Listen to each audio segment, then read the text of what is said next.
议院的议长伫咧麦卡锡封酒落台了后，就一直无人去接任。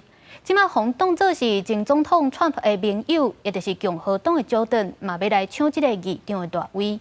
不过，经过即马第二摆的表决，结果也是无过关。共和党执政议员乔登竞选众议院议长，搁再失利，18第二届投票无法度过关，甚至比前一天的第一轮投票表现搁较差。The Honorable Jim Jordan of the state of Ohio has received 199. 共和党甲民主党伫众议分占221席甲212席，伫全部告济情况下，乔登至少爱得到217票，才会当下过当选条件。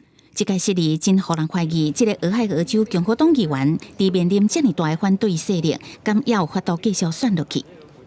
Continuing to talk with colleagues, more importantly, listening to colleagues. It's going to end with hopefully a Republican speaker.